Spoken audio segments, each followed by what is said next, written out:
Bonjour et bienvenue à la capsule Lumen. Le sujet aujourd'hui, les Stratix. Donc, les Stratix, c'est une famille de switch chez Rockwell. Et puis là, on va voir un peu les différences avec une switch Stratix et une switch autre, donc d'autres manufacturiers.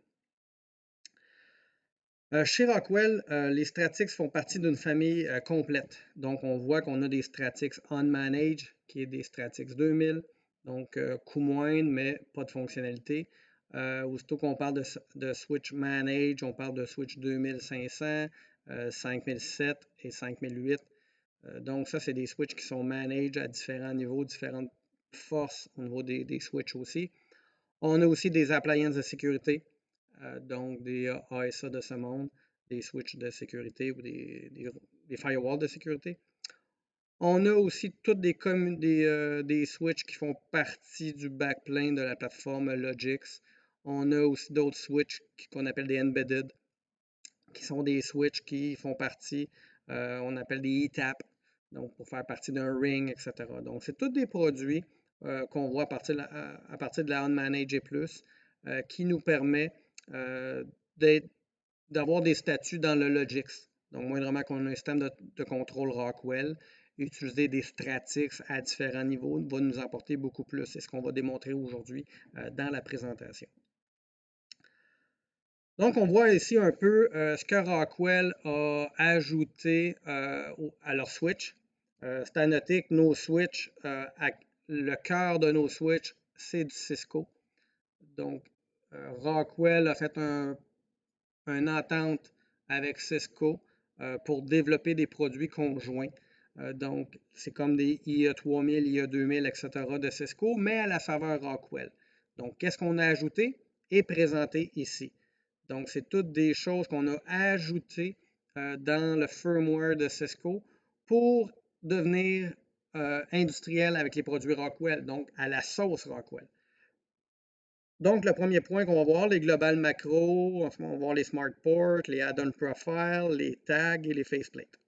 Donc, si on commence par les global macro, les global macro, c'est tout simplement dire à la switch qu'on va tomber en mode industriel. La switch, par défaut, c'est une switch Cisco, comme j'ai dit. Donc, par défaut, elle est configurée comme une switch IT.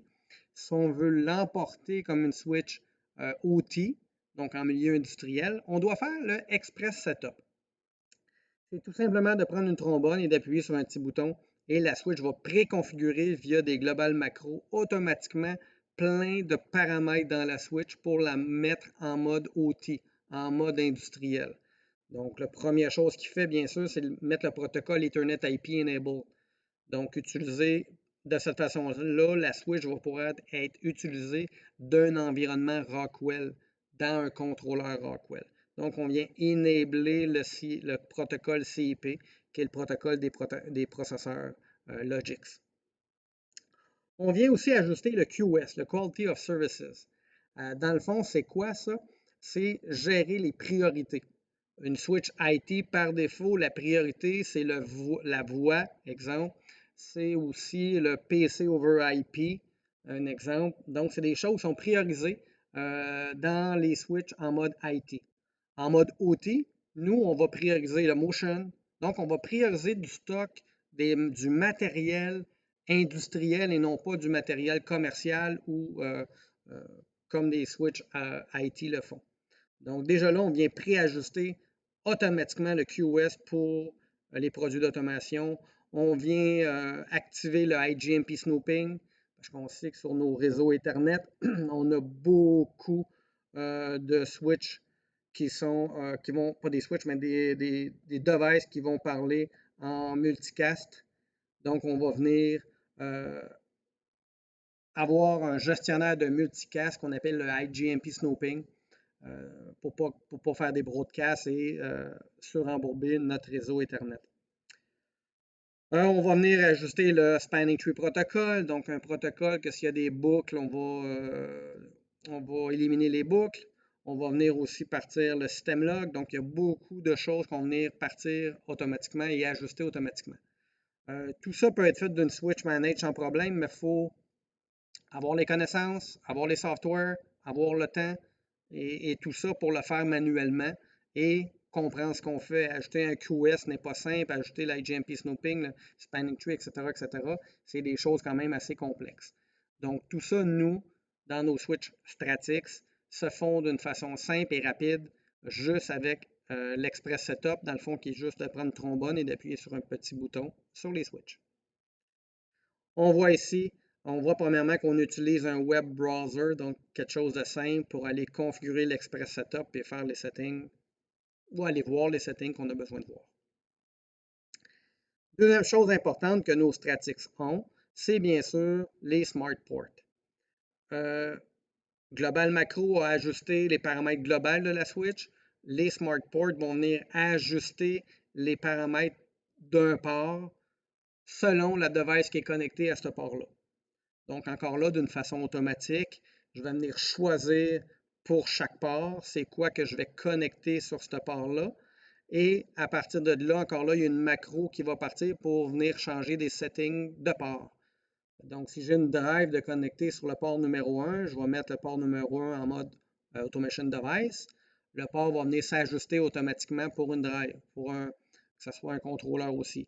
Si dans le port numéro 2, mais là, j'ai un PC qui contient un historien, mais je vais venir ajuster encore là le port d'une façon différente pour parler à un software, donc un desktop pour automation. Si j'ai un data center qui contient plusieurs images virtuelles, donc exemple mon FactoryTalk View SE client-serveur, mon historien, mon Vantage Point, mon Asset Center, etc., mais je vais venir ajuster ce port-là en Virtual Desktop Automation. Donc tout ça va venir ajuster, présélectionner des ajustements pour chaque port selon la device qui est connectée à ce port-là. De cette façon-là, la switch va être optimum pour travailler avec les produits d'automation. Donc, on le voit ici, ces ajustements-là peuvent être faits par le Device Manager ou tout simplement dans Studio 5000 via l'add-on Profile. On va le voir un petit peu plus tard. Donc, directement dans le software du technicien. Pas besoin d'avoir des connaissances et des softwares IT pour faire ça. Troisième chose qu'on a ajouté à nos switches, bien sûr, c'est le Add-on Profile. Add-on Profile, ça veut dire être capable de mettre la switch dans le IO config, donc de choisir la switch, la bonne switch, le bon modèle de switch et de l'ajouter dans l'IO config, qui nous permet, à partir de là, de faire une configuration de la switch via un tableau comme on voit là. Première page du tableau, mais c'est voir le diagnostic du module. Donc, allez voir c'est quoi son part number, sa série revision, allez voir s'il y a des fautes mineures, fautes majeures, etc. Tout ça maintenant se fait via ce tableau-là. Aucun command line, aucun infra IT est besoin pour aller chercher cette information-là. Configurer bien sûr la switch et donner l'adresse IP, venir ajuster son spanning tree pour être conforme avec tout le reste de l'usine. Donc, on fait ça avec l'add-on profile. On va venir aussi activer des ports de la switch qu'on a besoin en conséquence et venir choisir la vitesse et le duplex en conséquence si on en a besoin. Step numéro 1 de la sécurité informatique au réseau Ethernet, c'est de désabler ou de désactiver les ports qui ne servent pas dans une switch pour ne pas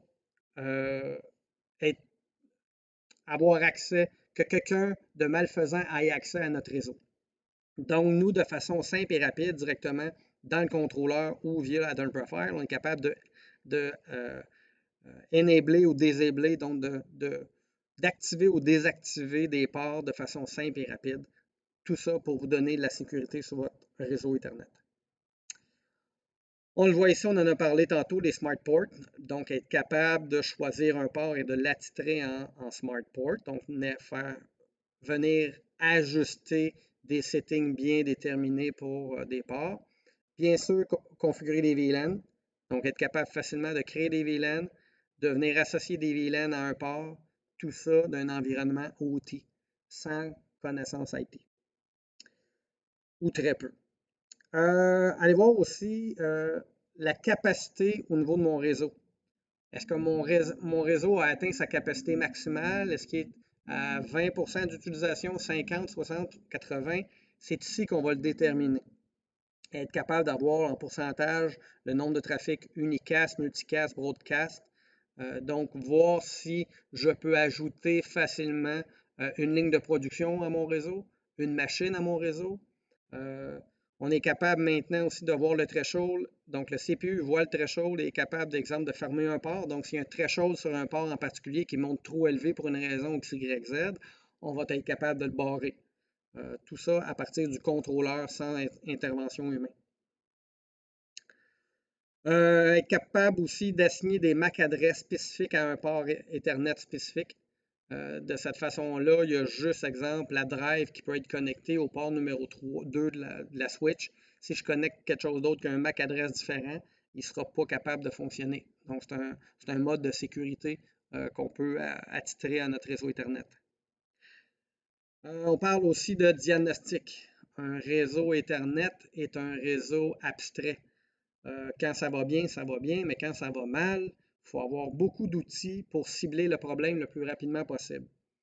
C'est pour ça que des switches avec des outils comme on voit là, c'est primordial d'une usine. Parce que la journée que votre usine arrête aléatoirement ou qu'il y a des choses qui se passent bizarres au niveau du réseau Ethernet, ça vous coûte cher et ça prend beaucoup de temps à trouver. Donc, avec le diagnostic, le tableau diagnostic qu'on voit là, on va voir plein de statuts. On va voir le diagnostic du port. Donc, aller voir s'il y a des erreurs, des bad packets, des retries, etc. Donc, nous aligner sur un problème possible. Et on peut même tester un câble. Arriver ici et cliquer sur le bouton, puis vérifier un câble en particulier et voir le statut du câble. Donc, me dire que le câble, ben, la paire numéro 1 n'est pas la même longueur que la paire numéro 2. Oups, ça veut dire qu'on a un problème de connecteur, on a un problème de fil coincé, il y a quelque chose qui se passe dans votre câblage qui est anormal. Les paires de fils devraient toujours être la même longueur. Donc, c'est toutes des petites choses comme ça qu'on peut diagnostiquer au niveau d'un réseau Ethernet. Être capable de joindre un réseau DLR. Un réseau DLR, c'est un réseau Ring-Rockwell. Réseau Ring est une forme de résilience au niveau d'un réseau, donc d'avoir une faute tolérance. Mais le fait d'avoir un Ring Rockwell nous permet de ne pas interrompre le procédé, même si on détecte une faute. Un DLR Rockwell a un temps de recouvrement de 3 millisecondes pour 50 devices dans le ring, ce qui est extrêmement rapide et il n'y a pas d'autre protocole qui nous permet de faire ça aussi vite que ce que Rockwell a développé. Donc, j'ai un ring avec 50 devices et moindrement que j'ai une faute, en 3 millisecondes, je suis reparti et ma drive n'a pas arrêté, mon HMI n'a pas arrêté, mon historien n'a pas arrêté, je n'ai pas perdu rien et je suis reparti en 3 millisecondes, ce qui est extrêmement rapidement. Donc, ici, via le tableau qu'on voit là, on est capable de configurer le réseau DLR et voir le statut du superviseur de mon réseau DLR. Une autre chose importante qu'on voit en industrie, on ne peut pas utiliser des adresses flottantes. Nous, on doit avoir, nos devices doivent avoir des adresses fixes. Rockwell a installé dans leur switch qu'est-ce qu'on appelle le DHCP par port. Donc, assigner des adresses IP spécifiques pour un port spécifique. De cette façon-là, exemple, si ma drive fait défaut à 2 heures du matin, je vais prendre la nouvelle drive, je vais remplacer la drive défectueuse, je vais prendre le câble Ethernet bleu, je vais le connecter à la drive et instantanément, l'adresse IP va être envoyée à ma drive. À partir de là, je pourrais prendre un software puis downloader le programme dans Drive ou même mon contrôleur pourrait downloader les paramètres dans Drive. Parce que la Drive, elle est reconnue et l'adresse IP a été transmise dedans. Si je n'ai pas cette fonctionnalité-là, il faut que j'aille les connaissances de Drive et aller dans les paramètres de la Drive et aller ajuster l'adresse IP de la Drive manuellement. Donc, ce qui n'est pas tout le temps optimal quand on veut se dépanner rapidement. Donc, le DHCP par port est fait pour ça, pour vraiment améliorer le temps de recouvrement ou le temps aussi de déploiement. Si je fais un nouveau startup avec une quinzaine de devices, si j'ai préalablement rentré les adresses IP, en connectant le fil bleu à la device, c'est fonctionnel. Je n'ai pas à aller mettre l'adresse IP dans chaque device, dans mes 15 devices pour faire marcher mon réseau ensemble. Tout se fait automatiquement. Ajuster le temps, ce qui est primordial pour tout ce qui est motion. Donc, qu'est-ce qui est motion? Il faut aller enabler le temps à l'intérieur de la switch. Donc, la fonctionnalité se fait là. Tout ce qui est backup, donc on est capable de backuper par paramètres de la switch, la mettre sur une clé compact flash ou une carte SD et faire l'inverse, prendre les paramètres de la carte SD et l'envoyer dans le RAM de la switch. tout ça à partir du contrôleur. Ou faire un backup ou un import-export, donc upload-download ou import-export des paramètres de la switch sur un PC, sur un fichier texte pour le backuper.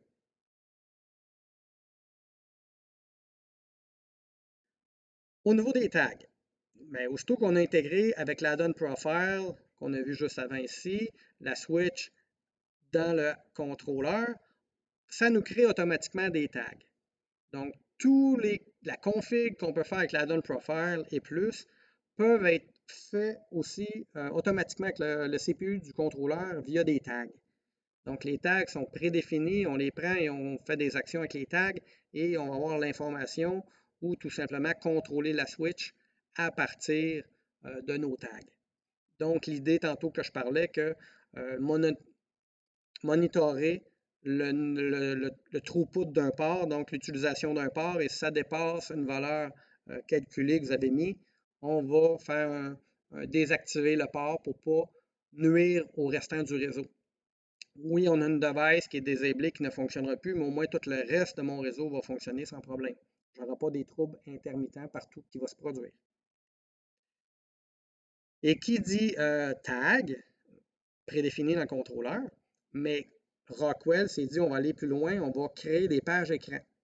Donc, on a des pages écran préfaites qui peut être mis d'un panel view, qui peut être mis d'un factory talk view SE pour diagnostiquer notre switch, notre réseau. Donc, on envoie des exemples ici. Mais ici, j'ai une faceplate, une page écran qui voit le vue générale de ma switch et je vois via des codes de couleurs des ports qui sont actifs.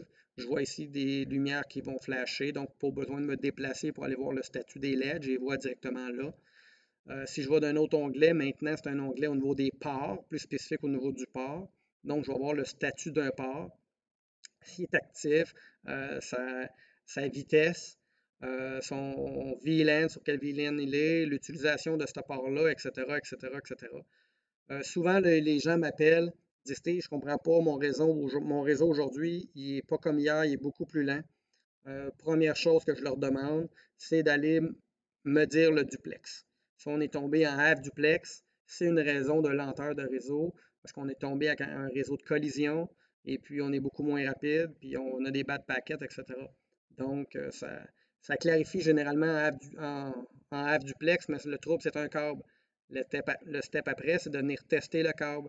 On est capable, avec le faceplate, de tester un port en particulier, donc le câble, faire un test, puis lui va venir vérifier la longueur de chaque paire de fils utilisée.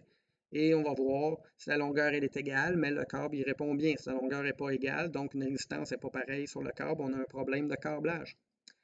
Allez voir le temps, la synchronisation de temps, allez voir les alarmes. Donc, allez voir dans ma switch si j'ai des warnings ou des alarmes. Donc, j'ai des alarmes, ça fonctionne pareil, ou j'ai des warnings, peut-être que ma switch fonctionne pareil, mais je suis à risque. Donc, venir corriger ces warnings-là ou ces erreurs, c'est un primordial. Et la chose aussi de plus en plus importante, c'est au niveau du support technique. De plus en plus, les réseaux, les machines sont complexes. L'intégration des usines est de plus en plus complexe. Donc, ça prend des outils, ça prend de l'aide pour vous aider avec tout ça. Et le fait d'avoir des switches Stratix, qui est un produit Rockwell, le support technique est gratuit, vient avec l'Automation Tech Connect, qui est le support technique de base qu'une usine ou quelqu'un devrait avoir. Donc, avec le Automation Tech Connect, les Stratix, peu importe le nombre que vous avez, sont inclus avec.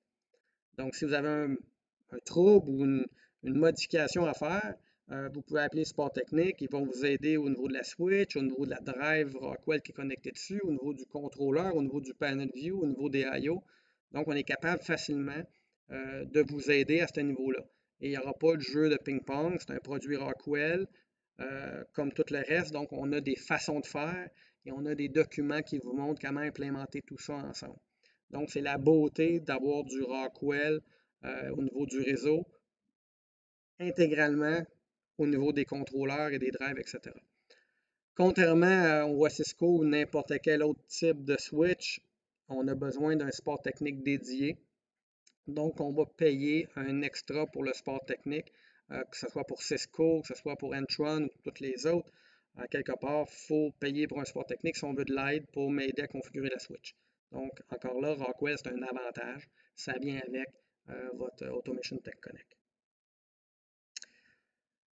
Merci beaucoup d'avoir écouté cette capsule et surtout, gênez-vous pas, l'humaine est toujours présent pour votre service. Merci et à la prochaine.